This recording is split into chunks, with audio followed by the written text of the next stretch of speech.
And I'm Mike. And we are doing a recap video from our Lindy Hop weekend at Penn State.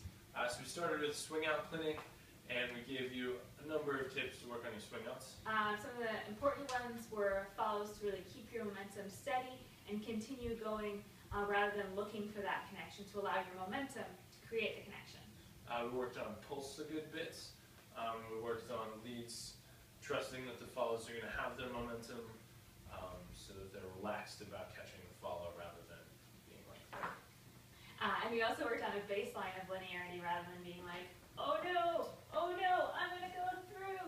Trusting that if they're bringing us in this direction follows, they will get out of our ways. So we have nice linear swing outs. Yeah. And then, second class was Style It Up. We worked on switches and swivels for the follows. And one other booty variation. Yep, and for the leads we worked on a few footwork variations. So we'll show those. Yeah. So the lead footwork variation in swing out looks like this. We had our sweep,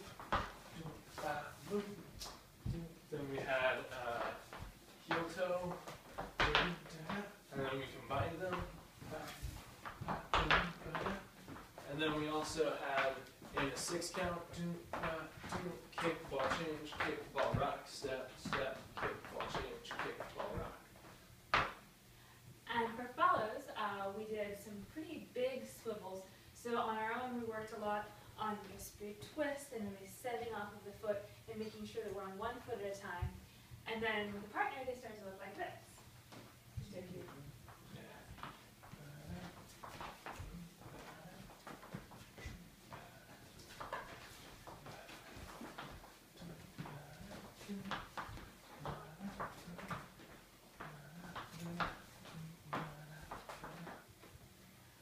And then we also worked on switches altogether. Yep, which looked like this.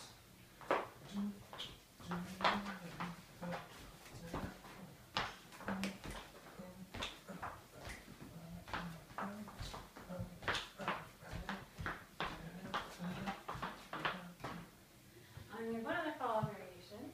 I can move this one out. Yep.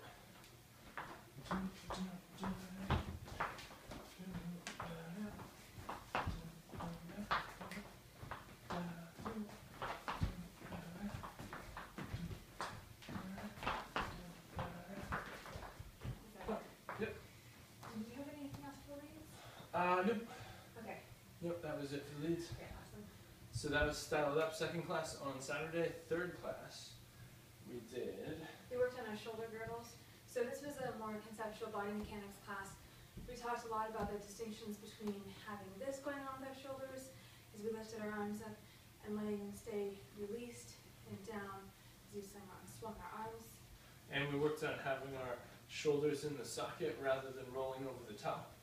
Nice and settled in the socket without needing to pinch our shoulders back. So that our arms could stay, we talked about eggs in the armpits, that kind of thing.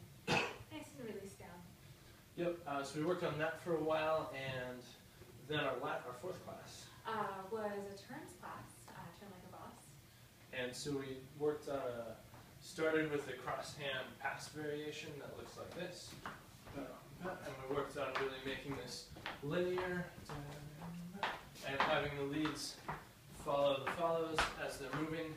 And then we grew that into a turn here. And we really worked on letting the energy build up to create that snappy feeling. Yep. And for follows with that turn, we really worked on that continuation of momentum so that we were really letting that build up rather than anticipating, so that we were able to harness the energy for that snap. Then we worked on Texas Towne variations. Yeah. So for our, let's do that this way. So we had our basic Texas Towne. And actually we'll do it the other way so you can see the hand switch.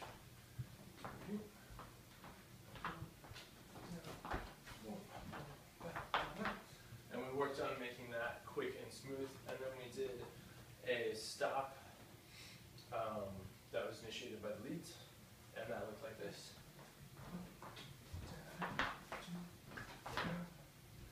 And then we did a stop initiated by the follows. So I'm an unsuspecting lead dancing along. He leads the Texas Tommy. We build up into it. And then I feel that she's building that up, and I respond and do hit the same stop that she's hitting. So that was our day on Saturday. On Sunday, we started off the day working on our feet, did a lot of foot stuff, thinking about widening, a lot of learning about the anatomy of the foot, and how we can really use it. I'm including the spiral of the feet so that if we end up here, that we have balance, and then we did a move that, or variation that had that. And it looked like this.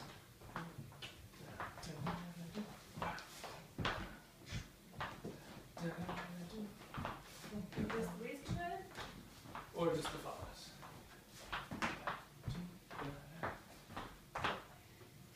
And then our second class was pelvic power. We talked about our pelvic floors, getting nice resilience up in the bottom of our pelvis so that it helps our level changes and our pulse. And so you have power to really effortlessly jump. Hopefully Mike will not hit his head on the ceiling. So we can just really use that without a lot of effort, since we are using this balance all the time in our dancing. And with that, we worked on some low tacky annies. So we did them in partnership, and they looked like this. We got down low and we went. And we did it out of a Lindy circle. So if we do the whole thing, it looks like this.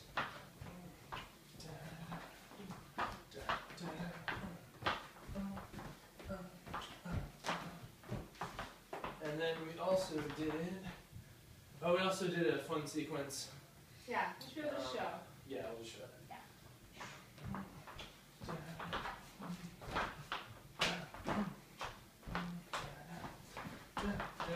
With the spank break from the Trinky-Doo. And we're really playing with the idea of whenever we're jumping and whenever we're getting low, using our pelvic floor for both support and stretch, and having that buoyant movement quality as opposed to just landing. And then We had 2 more classes. we did, I can look them up here on my handy dandy notes. We did a jazz class. Oh yeah. Oh, right. So we did crazy legs. So we worked on the solo. Then we had chomp, chomp, chomp, chomp. We spent a long time chomping. Yep. And then we added them into, well, we showed how you could arbitrarily add them in anywhere, but we specifically added them in on 8-1-2 of a swing out. Yep. So we're swinging out. Chomp, chomp, chomp.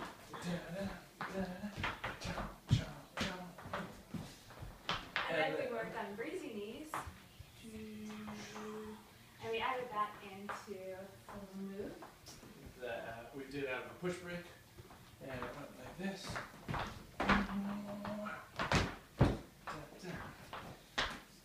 And then we also... Then our third jazz move. We did, low downs. Low downs, yes. So a low down variation, there's lots of ways you could use low downs. The one we specifically did was in a swing out.